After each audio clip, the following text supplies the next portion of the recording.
Good day, everyone. It's a bright day here in National Open University of Nigeria. You are welcome to another facilitation class on SCD 412 Industry and Industrialization. In the last class, we discussed briefly the concept of science and technology, and we also link it to examine the concept of technological backwardness among nations. So, in today's class, we shall be looking at trends of technological and industrial development in Nigeria. When you hear the word trends, it involves principles, some little historical narrations. So, we are going to examine, the level of technological development at independence, and also look at industrial development at that era. What is a trend? How did we move, you know just after, before independence and after independence? What's the rate of development? We're also going to look at the industrial development and technological position of the country after independence. We state reasons for level of technological development we have in Nigeria, and also look at the crisis of development in Nigeria. And at the end of the day, we also consider, what are the general requirements for industrial development. Also list the locational requirements for industrial development. So it is a practice to have a discussion in a regular platform. Get your pen and your writing material and meet me at the platform. Now you are welcome to the platform. Like I said, we are going to discuss trends in industrial development in Nigeria. Of course, we're also going to look at, general requirements and locational requirements for industrial development in Nigeria. I am Dr. Amusa Ulodemlari. Our intended learning outcome, the objective of this class, at the end of this interaction, we should to discuss the level of technological and industrial development at independence, also explain trend in the area of industrial development. You should also be able to discuss the development of technology and industrialization since 1960 up to date. You should state reasons for low level of technological and industrial development. And you should also be able to discuss Nigerian crisis of development. State the general requirement for industrial development, and lastly, you should be able to list the locational requirements for industrial development. These are some of the few things we shall be examining. And let's talk about technological and industrial development at independence. And as you can see, the level of development of technology and industrialization was very, very low. This was also the case in the area of education and health. During the nearly a century of colonial rule in Nigeria, the British colonial masters paid little or no attention to the development of technology and industrialization, and the result was the low level of industrial and technological development in 1960. And you can see this is in the philosophy of the European colonialists. In their philosophy, they want to keep Africa, as a raw material base for the development of Europe, and also, turn it to a market for all finished products that comes from Europe. So this was their philosophy, their agenda, and they have no interest in the development of industry, technology in Nigeria. So this was continued for a very long time. Now, of course, like I said, the philosophy of European colonialism in the 19th and 20th century was to use Africa and Nigeria in this context as a marketplace and a base for cheap raw materials. Then there was, at a particular point in time, there was establishment of commercial industries, Department of Commerce, to oversee industrial development around 1946. And the development of technology and industrialization require conscious effort, a reasonable amount of resources, and clear aim, which is to promote scientific study and research. So this was not in the agenda of the Europeans at all. However, some attention was paid to scientific research and industrialization during the two world wars, when it was difficult to import manufactured products. So at that time, the World Bank, came into the country in 1952. They were on a mission. They were invited by the British colonial government to see to the challenges of technological and industrial development in the country. Federal Institute of Industrial Research was later created. One of the outcomes of the visit, money was pumped in. The institute continued, its research efforts even after independence. So a lot of other institutes was also established, and they keep working to develop research in. Now, so you see, post-World War II industrial agenda, it was discovered that, the development of industry in Nigeria becomes very imperative. So there was a constitution, the Littleton Constitution of 1954.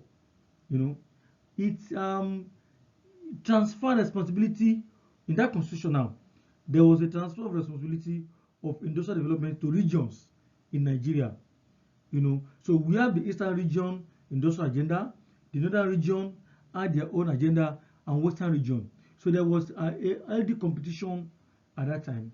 There was also provision of finance to indigenous industrialists to boost their capacity in the development of industries and research in Nigeria. There was also the introduction of Federal Loan Board, to create opportunity for those who have the capacity to establish industries. There was also government direct investment in industrial production. All this was a trend that was established in that era. So the Littleton Constitution was a base for all these achievements, where industrial development was created into zones. There were banks. Of course, you can see in this picture representation of the three regions. This late Obafemi Awolowo representing the southwestern region, and Ahmadu Bello representing the northern region, and Nnamdi Azikiwe, of course, for the eastern region. And at that time, so development of technology and industrialization since 1960. The continued on the agenda set by using the Littleton Constitution to continue on the gains made before independence. And at that time, there was a gradual improvement in industrial base of the country. But the political crisis and the civil war that happened in 1960 to 1970 slowed down in those activities in the country. So then, after the civil war, the government came up with second national development plan, to boost industrial development, and also add the third national development plan. So Industrial Research Council was also established in 1971, and thereby series of other industrial research institutes was established. So, and we added that in 1970, the second national development plan was formulated to guide the development of the country for the next 5 years. Emphasis was placed on industrial and technological development in the plan. In addition, a National Council for Science and Technology had been established in 1970, which was replaced by the National Science and Technological Development Agency. This agency became a full ministry. So it was under that ministry, of course, we are talking about Industrial Research Council of Nigeria 1971 others, and it was under that Ministry of Science and Tech was established in 1979. So they now serve as a base to control all other research institutes. So Federal Institute of Research was also established. We have Nigeria Industrial Revolution Fund, which serve as a as a basis for loaning for giving out loans to industrialists. Some attention has undoubtedly been paid to Nigeria technological development since 1917. In 1986, a national policy on science and technology was formally launched by the government to promote scientific and technological manpower development. Of course, you can get further information from the course material, but these are just a landmark, that brought about this. At a particular point in time, the People's Bank of Nigeria was also established to fund industrial agenda in the country. People went for loan, but after 3 years, the whole thing went moribund. The National Economic Reconstruction Fund, yes, NER fund. The National Economic Reconstruction Fund was also part of the agenda of the government. And like I said, People Bank of Nigeria, which was established also in 1989, had a similar experience with NER fund. So all this one continues, not until 1993, when there was another political crisis that emanated in the annulment of June 12. So this also brought back the country to its nail. There was the industrial development was slowed down, technological activity was, became moribund, and Nigeria was almost. Now let's have this activity, the first class activity. Explain the trend in the area of industrial development since independence. So we are going to give account of the landmark, the important landmarks that have taken place since that time. Now, what are the reasons for low technological and industrial development? Definitely, a lot of things should be directed to the government. There is a clear lack of commitment on the part of government and the responsible, agencies. There are other relevant agencies who also show lack of commitment. And the issue of fund became a problem when appropriated fund was not released to time, and this frustrates the area of research and innovation. Research and development was nowhere to be found. Attitude of Nigerian industrialists to get quick returns on investment. In industrialists or investors, we don't want to wait for a very long time before the gestation period of the company. They want to make quick returns. So this is also one of the challenges that confronted the growth of industry in Nigeria. Shortage of equipment to carry out research. Government representatives lack enthusiasm on technological development. That one is very clear. Those who are representing government, they are always after, how to enrich themselves in any program. Many aspects of the policies could not be implemented. So these are some of the reasons that are culminated into low technological and industrial development. Now let's look at Nigerian crisis of development. Definitely, when there was no industrial development, when there was poor technological, standard, definitely there will be crisis of development. The Nigerian economy has performed below expectation since independence in the 1960s. The GDP was nothing to write home about. The economy is dominated by the exportation of crude petroleum. Crude petroleum, we cannot refine our crude. It has to be taken out of the country and refined product brought back into the country. So these are some of the crises of development in Nigeria. Lack of diversification has limited economic opportunities and overall economic performance. Crude oil was the mainstay of Nigeria economy even after 60 years after independence. 60 years after independence, Nigeria cannot refine its crude. Nigeria as a country cannot refine its crude. So these are some of the challenges. Now we have low level of international trade in West Africa due to low production. When there is low production, what do you want to take for international trade? Nothing. It was even local consumption. In local consumption, we could not satisfy our need. We could not satisfy our need because the only thing we could export are raw materials. Our cocoa, Nigerian cocoa is being taken to Switzerland, crude oil taken to other countries of the world, full of exportation of raw materials. So this has brought down Nigeria after 60 years to its knees. Economic crisis since the last 6 decades. So we have continued to battle with series of economic crises since the past.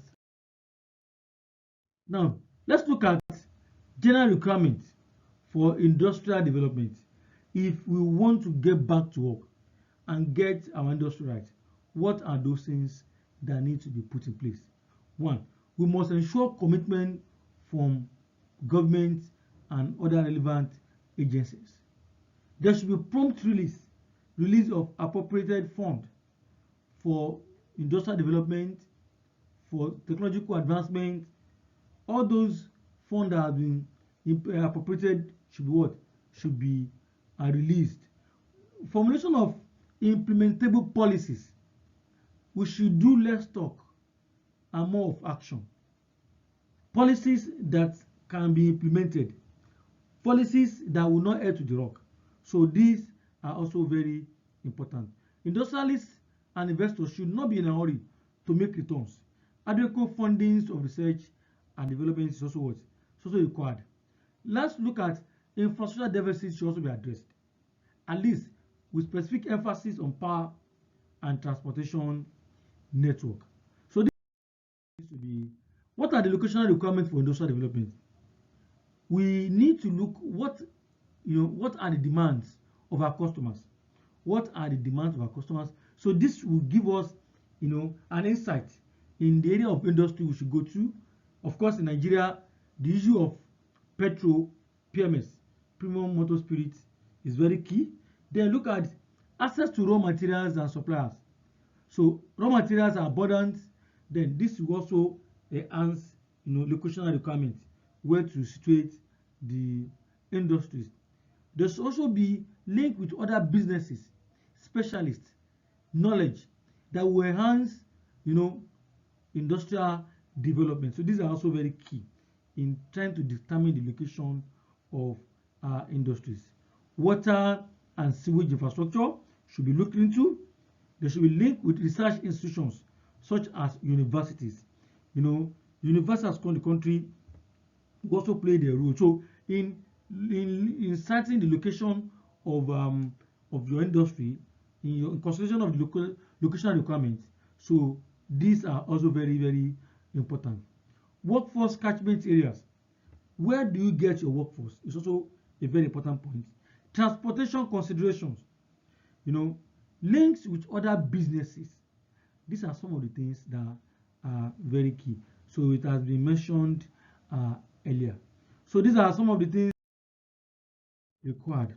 Now let's take our class activities. We want you to discuss Nigerian crisis of development since the past 6 decades.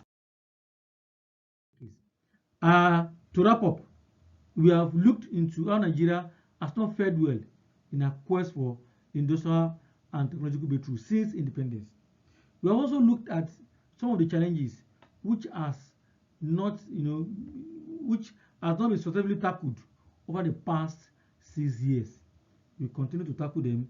We have also looked at how Nigeria should develop effective industrial policy, commitment to the policy, and advancement in science and technology to achieve economic growth. And lastly, the general and locational requirements are essential for industrial development in Nigeria.